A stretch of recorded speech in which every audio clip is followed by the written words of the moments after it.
Suella Braverman is on manoeuvres. Mel Stride is admitting defeat. And I'm sure if Rishi Sunak could find a kitchen sink, he would be throwing it. The last hours of the campaign have been full of last-minute interventions, admissions and pleas. And still we think the Tories are facing wipeout. The big news for the Daily Tea is that this is another special edition with a different Camilla. Now, of course, I'm feeling sad and also happy. Sad that Camilla Tominey is not with us today. School sports day must always come first. But also happy that one Camilla has been replaced by another. Sunday Telegraph political editor Camilla Turner. Welcome. It's lovely to be here. So, as millions of voters make their decision, it is time to take stock, have a bit of fun maybe, and make some predictions. We'll also hear from Sir Anthony Seldon, the historian who's written biographies of every Prime Minister since John Major. He reveals why the Tories have lost and warns them there is only one route to salvation. Welcome to the Daily Tea with me, Kamal Ahmed. And me, Camilla Turner. Lovely to have you with us, Camilla. You've been on the campaign trail for the last 6 weeks. That's right. I've been covering the highs and lows, the ups and downs, the dramatic moments of the campaign. And just as we come to the end of it all and we approach polling day, it's great to be here and take stock of it all. Let's start with quite a lively 24 hours. Usually at this stage, you are so bored of what all the parties are saying, you're almost switching out. But the Conservatives have always done things a bit differently through this campaign because I think they've had to just try anything. And so the last 24 hours has actually been pretty interesting from the Conservative point of view. Let's just catch up with what Boris Johnson said back in the UK at a rally in Chelsea in London. Do we want ever higher taxes? Do we want more wokery imposed on our schools? And yet this is coming now, this week. This gigantic, unless we change it, this gigantic Labour majority pregnant with horrors. Because even though Labour's share of the vote right now is far lower than ours was in 2019, and even though Starmer has record low approval ratings for a man in his position, supposedly on the verge of office, our system, I'm afraid, will deliver that supermajority because too many good, kind, moderate Tories are about to vote for other parties, apparently, and thereby get exactly the opposite of what they really want. Even if those other parties turn out to be full of Kremlin crawlers who actually make excuses for Putin's 2022 invasion of Ukraine. So yes, quite a dramatic intervention there from Boris Johnson. I think just hearing his voice there is really a reminder of what an impressive campaigner he is. You know, love him or hate him, he is probably, I think we can all agree he's one of the really fantastic politicians of our generation. He's got that kind of charisma, that kind of reach that is, I think, the envy of a lot of other politicians and really just someone who can walk into a room, get everyone to look up, get everyone's attention. This intervention, sure, it was a couple of hundred people in the room, but it's the front page of multiple newspapers. It's what everyone's talking about today. He's someone who clearly is still a massive figure in British politics. Why do you think, Camilla, it's so late? Obviously, Johnson and Rishi Sunak fell out badly. Boris Johnson blames Rishi Sunak for the fact that Boris Johnson ultimately had to resign. And many other people would say, well, if Partygate hadn't happened and you'd been a bit more competent as a Prime Minister, you wouldn't have had to resign. But that to one side. There's clearly at least some bad blood. Boris Johnson didn't mention Rishi Sunak once in his speech last night. He also didn't actually do the speech with Rishi Sunak. Rishi Sunak came on afterwards. That makes the big contrast between the style of Boris Johnson, who, as you say, is engaging. I think as Prime Minister, he had some real competency issues, but as a campaigner, he can't be bettered. And just hearing that tone after what I think many people have argued through this campaign, it's the bland, sort of leading the bland Keir Starmer and Rishi Sunak. Coming in this late, he's just got back from, I think, 60th birthday celebrations in Malaga. Couldn't quite make it to the UK to really help Rishi Sunak. Does it make any difference this close to the actual vote?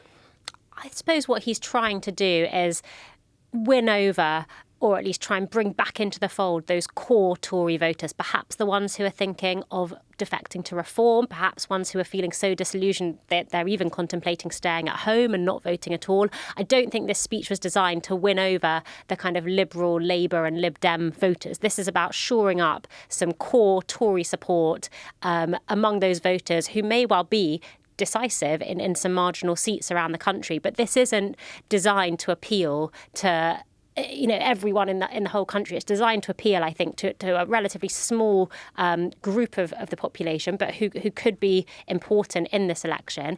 And I think also the cynic in me would say that this is just as much about Boris Johnson showing that he is still a tour de force. He is still a force to be reckoned with. He hasn't played a big role in this campaign. He's done the odd video for some of his friendly, supportive and loyal MPs, but he hasn't been a big figure.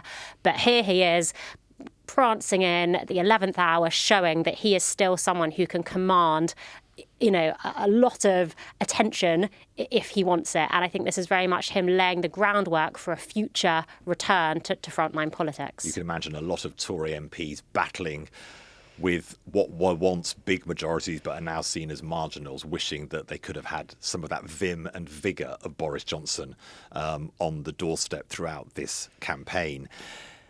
They're fighting the Conservatives here around what's called this 130,000 strategy, which is interesting. It didn't work for Neil Kinnock in 1992. The idea that just the shift of a small number of people can make a huge difference. The argument that has been made, it was actually initially in a piece in the Times newspaper, is that because so many fights are so close, within 5% margin, it only needs a few thousand people in each constituency to move over to mean that the Conservatives would not be facing absolute calamity under 100 seats in this general election. But Ben Butcher, our data lead for the Telegraph, he points out that, yes, that 130,000 could move to the Conservatives, but just as equally they could move the other way and make it even worse for you. So my sense is it's the last redoubt of a losing party, just like Kinnock was ultimately in 1992, to say, but it's only a few people, a few undecideds will make all the difference, when actually the die has already been cast. But let's look at what how our readers have responded to the return of Boris Johnson. John O'Brien has written in, and he says, I think this sums up maybe where Labour is in terms of, here he is, this is not bad for us. John O'Brien says, how dare Boris Johnson stand up and lecture us on what we should do in the way we vote? He and his shenanigans are one of the major factors in the collapse of Tory support. Does he not realise that having got an 80-seat majority and having blown it completely, he is culpable? We've got a slightly more positive view from another reader, Sarah Painter, who says, what a difference between Johnson's clear and impressive style and Sunak's bland and boring speeches. Would that the Tories were given a chance to reinstate Johnson and save Britain from certain hell under Labour. And then let's go into Suella Braverman. So mixed views on Johnson. I think net, he's probably more positive for Labour than he is for the Conservatives, though your point, I think, is a really good one about that reform. Would some Reform voters, where we're already seeing a possible drift back to the Conservatives, would they be nudged over the edge by Boris Johnson?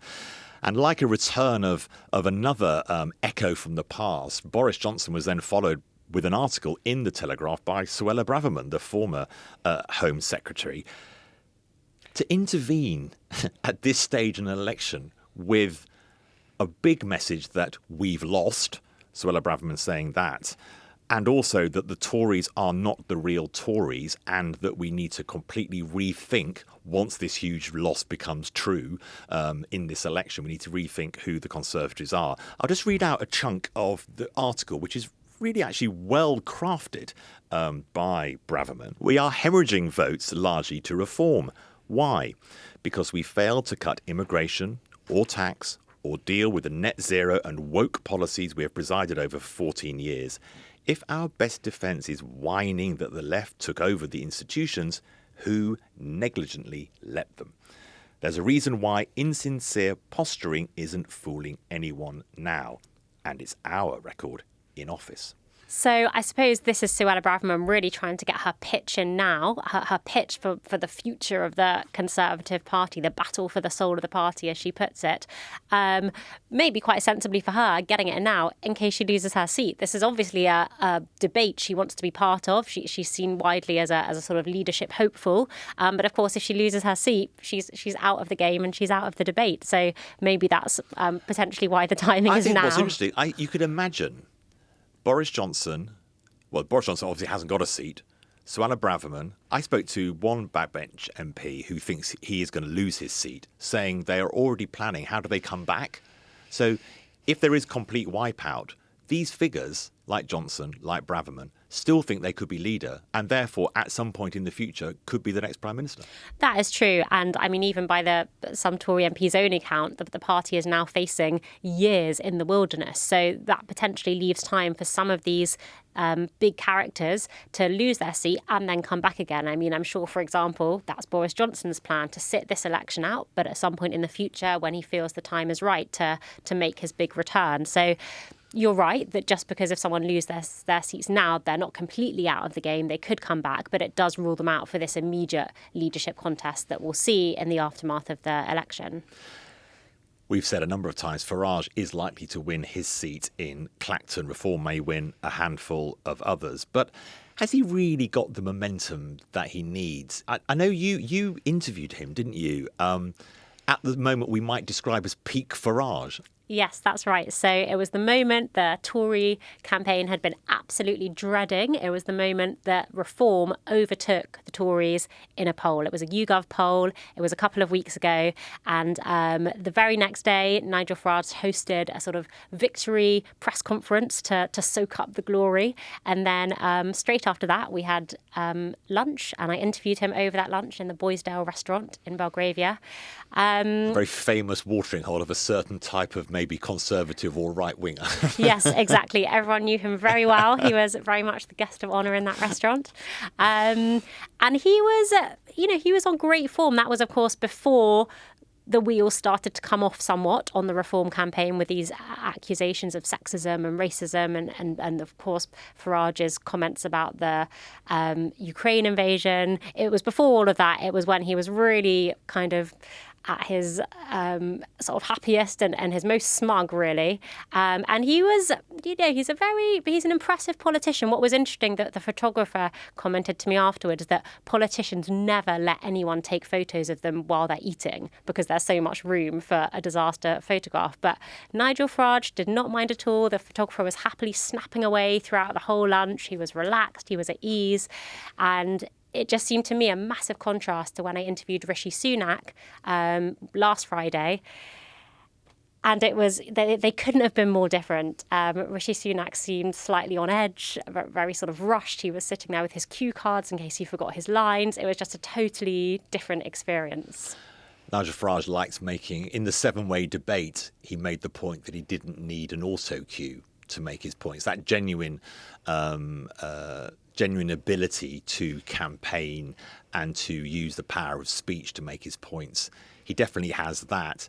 I think I would add to the Putin issues he's had, the racism, sexism, homophobia issues around some of the candidates, some of the people campaigning for reform. I'd also add that the British public, I think, often likes the cut of somebody. They might like the messages, they might like some of the policies they say. But when he announced with Richard Tice, who is now, I think, the chair of Reform, the policies, they sort of fell apart as well. As you say, the wheels sort of came off, not only around Putin and the issues around racism, etc., but also the policies just seemed too fanciful, this big tax cut and turning around the boats and having a fight with France. People just thought that's not really very realistic. So he hasn't got the big momentum into the election day that he might have imagined. What I've been really amazed by in this election, and I've covered elections since the 1990s, is I have not been aware of any party, even John Major, when he was up against Tony Blair in 1997, admitting defeat before the actual election day.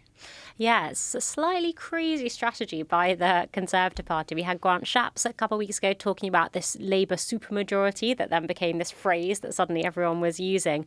And then this morning, Mal Stride, Work and Pension Secretary, went even further and just started talking about how this is going to be the biggest Labour majority. It's going to be an absolute landslide. And this is the day before, it's just as we're approaching polling day. It's not exactly the kind of message that's going to rally the troops. You need your activists out there pounding the streets on polling day, knocking on doors, getting people out to vote. And if you're already conceding defeat, what kind of message does that send? Let's hear Mel Stride, the Work and Pensions Minister, talking on Radio 4's Today programme. I don't know if you've read the Telegraph, but there's an article from Suella Braverman who says it's over and you have to prepare for the reality. She actually says it's because of your record in office. And she says now the fight is for whether the party continues to exist at all. What do you make of that? So I totally accept that where the polls are at the moment means that tomorrow is likely to see the largest Labour landslide majority, the largest majority that this country has ever seen, much bigger than 1997, bigger even than the national government in 1931. What therefore matters now is what kind of opposition do we have? What kind of ability to scrutinise government is there within Parliament? And that is a strong reason to not give the Labour Party that. So, sorry, you have accepted, as Working Pension Secretary, that the election is lost? I have accepted that where the polls are at the moment, and it seems highly unlikely that they're very, very wrong because they've been consistently in the same place for some time, that we are therefore tomorrow highly likely to be in a situation where we have the largest majority that any party has ever achieved. So you could say the Conservatives have lost? We are fighting for every single vote. Not only is it about motivating your troops on the ground to get the vote out, getting the vote out is one of the most important things on election day, actually converting all those people who said they were going to vote for you to vote for you. The second thing is there's quite a lot of data evidence that the public tend to want to vote for a winner. Of course, lots of people will not want to vote for Sir Keir Starmer because they simply do not agree with him. But for the wavering middle, and they're thinking, well, I want to be on the side of the people that say, I won, and then I can say, for the next 5 years, yeah, I voted for that lot. And it actually allows a shift of middle voters towards the winning side. I imagine, though, if you think of Isaac Levido, their campaign manager, he's done elections around the world to great success. I imagine that they have heard that the supermajority, this idea, I think Boris Johnson called it a sledgehammer majority, is working with voters who are fearful of Sir Keir Starmer. Possibly, and it may well be that they've decided at this stage of the campaign, we're now basically at the end, we're very close to polling day, maybe it's just time to throw something out there and see what happens. Clearly, whatever strategy they've had so far hasn't managed to shift the polls. They haven't really made any kind of major gains in this campaign. So maybe now their strategy is essentially a sort of scare tactic to say, if Labour win this absolutely massive landslide majority. Project Fear again. Exactly. I seem to have heard that somewhere else. Exactly. So maybe it's just a case of shifting tactics very, very late in the day to see what works. They've certainly thrown they've had so many stages of the campaign that I think the public, if they're engaged at all, will have been feeling quite that the campaign is chaotic, which reminds you of the chaos of the Conservative government. The first week we had all those offers of policies, the sort of vote Conservative, get a free microwave strategy. Then you had the strategy of it's about the future, not the past, tax rises, and now don't give them a supermajority. They haven't settled on one key idea and stuck to it. Very different from Keir Starmer. Keir Starmer has got the Ming Vase strategy and he's stuck to it with relentless boringness for the 6 weeks. That's absolutely right. I think Keir Starmer and his team are very aware that the best thing they have going for them is not being the Tories and looking vaguely competent. So if they can get away with saying as little as possible and with making sure they tie their hands as little as possible if they get into power, then that is a win for them. If they can just sail through, not messing anything up, not being the Tories and giving away as little as possible. That's their kind of ideal situation. Labour certainly can't be tackled on is it true you're not the Tories? And say, yes, we're not the Tories. That's definitely true. Let's hear a little bit of Keir Starmer. He was campaigning in Wales, and he was asked by our own political correspondent, Amy Gibbons, about whether he was concerned about Boris Johnson's arrival back in the UK to campaign for the Conservatives. Oh no, I'm not worried in the slightest. It is really, having argued for 6 weeks that they're chaotic and divided, to bring out sort of Exhibit A with 24 hours to go was just vindicated the argument I've been making. I've been saying that they're chaotic, they're divided, they failed. I think Rishi started campaigning with Cameron at his side. I don't think that works so very well. Then he borrowed Liz Truss's playbook and put unfunded commitments in his manifesto. And then he wheeled out Boris Johnson last night. It makes my case for me. I'm only assuming that sometime about lunchtime today there'll be a joint press conference with Liz Truss and Rishi Sunak on economic stability for the country going forward. I suspect that's what's coming next. I think that's what counts as a Keir Starmer joke, and we haven't heard many of those. That's right. I mean, that was Keir Starmer sounding pretty relaxed and I'd say kind of at least trying to make a joke, quite at ease in his surroundings. I think what's interesting is he's kind of continuing to bring up these attack lines that Labour have used throughout the campaign, really just drawing a line from Rishi Sunak to Liz Truss to Boris Johnson and painting it as this kind of overall picture of Tory chaos. I think it'll be really interesting to see what happens with voter turnout, because of course everyone's talking about this massive Labour majority, but on what turnout and whether, if the and vote share as well, yeah. And vote share exactly across the country, and whether those numbers show that Keir Starmer does have this massive kind of mandate for change that he's hoping he'll get, and then what that will mean for the country, as we were discussing just now, the kind of limited information he's giving out about what his plans are and how he'll do things. It'll just be interesting to see whether he has that sort of mandate to launch that programme. Coming up, Kamal, we've got your chat with Sir Anthony Seldon, the man who's written a biography of every Prime Minister since John Major, about what the Tories should do next. Sir Anthony Seldon joins us. Thank you so much, Sir Anthony.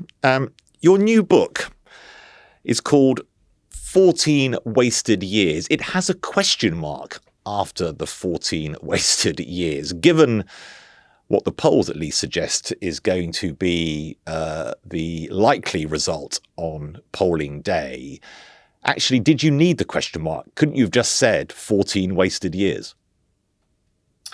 Well, perhaps from a political point of view, if you are a Conservative, then you might say electorally they've been wasted. But what I've tried to do in this series of books that goes back all the way to Thatcher, with a book called The Thatcher Effect, published by Oxford University Press, Cambridge have published this one, is to try and stand back from the current noise and to see what history might say about the 5 prime ministers from 2010, 14 years of Conservative rule, and to see what difference those years have made to the country. What changed, what didn't change, how much was changed down to conscious work, deliberate work of the government, and what's the legacy, and how does the country compare, if indeed the Conservatives lose on Thursday, how does the country compare to how it was in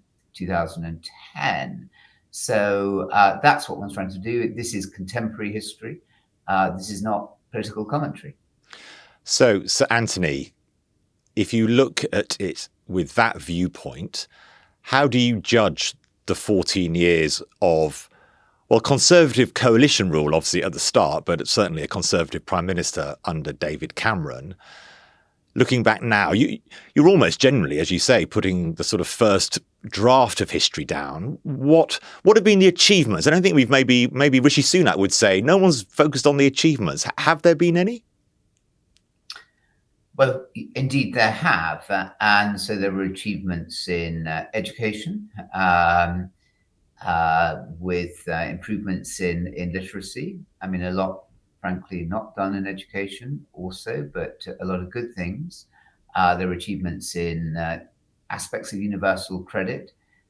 There were achievements in aspects of welfare. There were achievements in science policy and achievements in some aspects of defence, some aspects of foreign policy. Obviously, if you're a Brexiteer, Brexit was a huge achievement, and getting it eventually done. So, yes, I mean, there were things there positively, Kamal, that you can pick out and praise, but it only becomes meaningful history when you compare and contrast in those dreaded words that people remember from their GCSE and A-level exam scripts. And you have to compare this to the work of, say, earlier Conservative periods of government, 1951 to 64, which Labour put the moniker on it of 13 wasted years without the question mark, or indeed 1979 to 1997, which were 18 years. And ask yourself the question, was more achieved in that first period or in that second period of Tory government, or indeed compared to Labour between 1997 and 2010? And by those yardsticks, you have to say it has not been a period of high achievement. You look now at what has been achieved since 2010. If you look at health service in a poor state, if you look at housing, if you look at housing was not properly dealt with. There were not enough houses built, affordable houses. If you look at transport wasn't well dealt with. Look at immigration. Look at law and order. And so, Anthony, can we go into that? You've, as you say, been looking comparatively right back to Thatcher in terms of styles of government. And before, but you've also been a biographer, significant biographer of prime ministers, going back to John Major, and from then on. I think the Liz Truss one is presumably the shortest of those volumes. But so, Anthony, what do you put it down to that the period 2010 to 2024 has been so weak in comparison with those earlier administrations? Is it down to the leadership?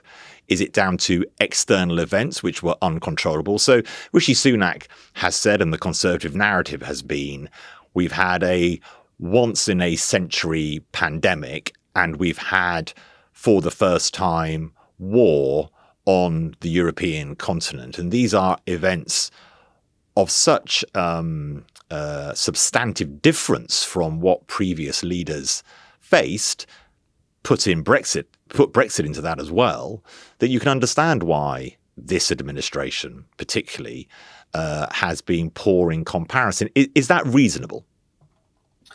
Perfectly reasonable. And you can add into that the global financial crisis. So there hasn't been real growth in productivity since the global financial crisis in 2007, 8, 9. And that's extraordinary for a Conservative government not to have achieved growth. Liz Truss tried in her own way to achieve it, and that backfired spectacularly.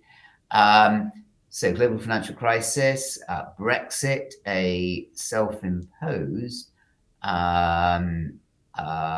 factor, external factor. Then there was another shock, COVID. Shocks happen, and successful governments, Kamal, throughout history, turn shocks to their advantage. And it's been singularly lacking from these governments to be able to turn the shocks in any way to their advantage. The COVID epidemic was not consistently, strategically, and calmly enough addressed. Compare the conduct of number 10 to the conduct of number 10 in a far more troublesome crisis, the Second World War. And there you had serious people of substantial integrity not shouting and effing and blinding at people and terrorizing people, but just calmly and respectfully dealing with the issues with a proper sense of teamwork. So, Anthony, why are they so far behind in the polls, and why have they not managed to sell, at least under Rishi Sunak, well, here is a new leader? Would Margaret Thatcher or John Major have had to have contended with polls that were giving them such a negative view from the voters about their point of view about the government? So Rishi Sunak was a dead man walking from the moment that he took over. He was never going to win.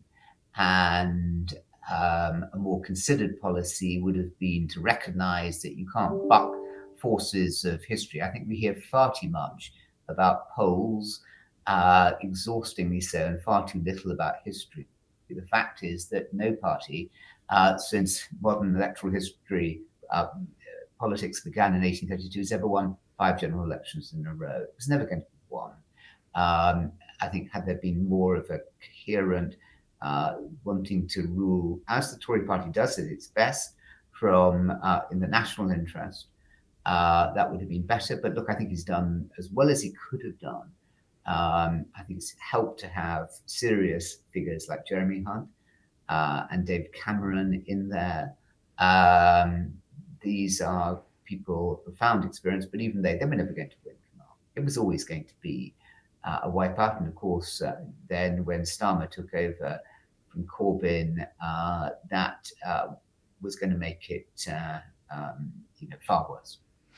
When you look at Sir Keir Starmer, obviously you're giving historical perspective, so that's not always easy to do in these rather short-term media cycles that we live in.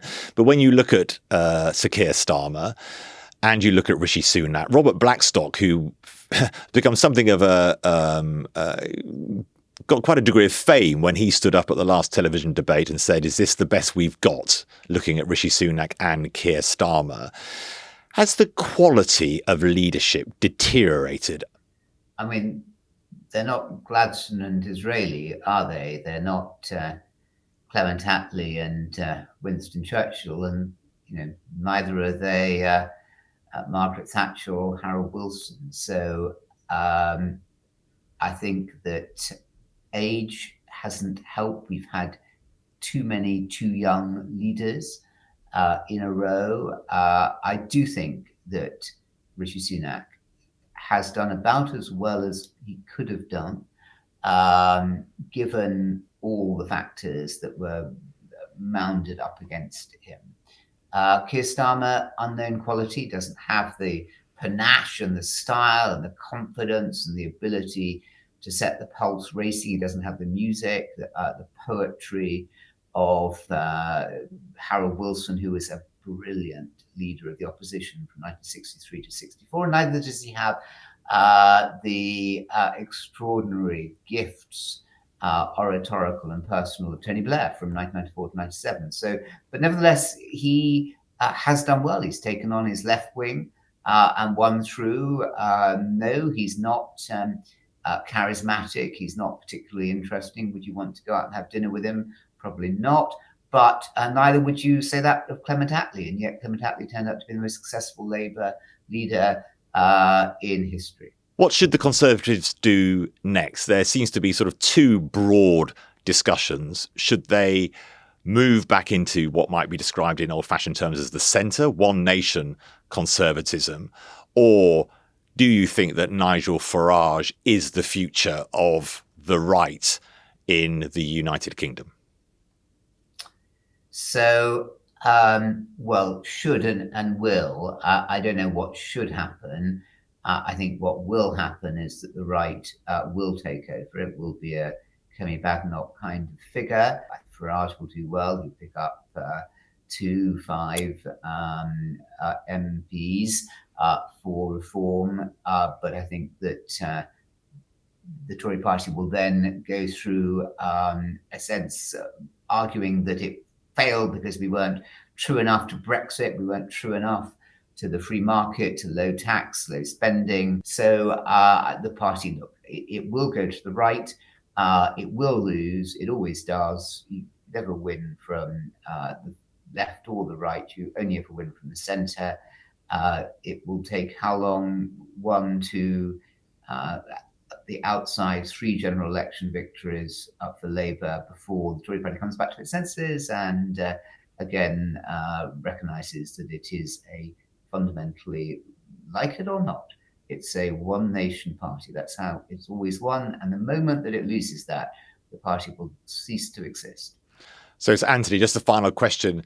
It's a patient that is very ill, but you don't fear that it's going to die. You do think it will be able to reform itself in the right direction, ultimately to win an election, which you suggest is from the centre, but it won't be wiped out and die like the example of Canada. Absolutely not. Look, I wrote a book called Conservative Century about how the Conservative Party dominated the long Conservative century from 1886 to 1997 and explained how it did it, that it wins power, but when eventually it loses it, it readjusts, it pivots back towards the centre, it finds a popular leader and a new voice that is in tune with the changed electorate. And that is what the party will do. Look, it's not going to go away. The centre in the 2030s will be very different from what we think the centre is in 2024. There'll be a new sense of what the centre is. It's going to be a far more technological world, a far more global world that we're going to be living in. And the party will come back because at heart, we are a conservative nation.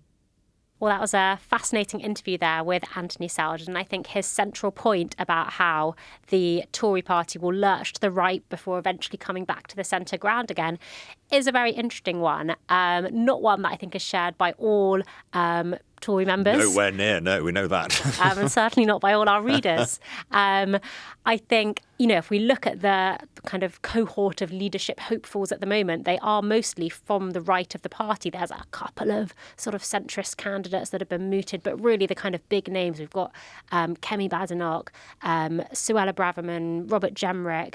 These are all kind of big figures on the right of the party, all hoping to be the next leader and steer the party in a particular way.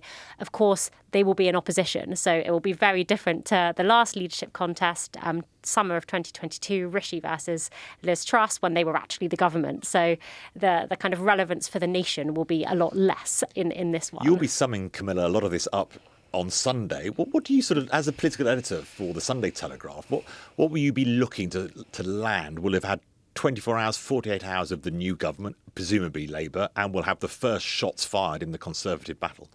That's right. So it will be all about the new government. The cabinet will be appointed by them. What are their plans? What are their first moves? What's in their first 100 days?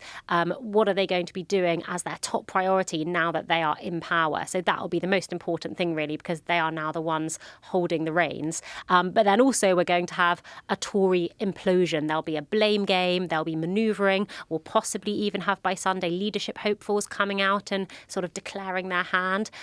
So I think that will also be a big dynamic. There'll also be Farage, what's happening with him, how big a player is he or not. So plenty of kind of post-match analysis, but mainly just looking to the future and seeing or reporting on what it is that the Labour government have at the top of their agenda. So many significant things have still to happen. Often you have a campaign, you think, oh, that's the campaign done. But actually the real work or the real interest starts the day after the election. Camilla Turner, thank you so much for joining us on the Daily Tea. You'll be a regular guest and very much looking forward to your analysis at the weekend. Our next episode of the Daily Tea will be on Friday morning, 6 o'clock, when we will have, of course, the result of the election and news of the new Prime Minister.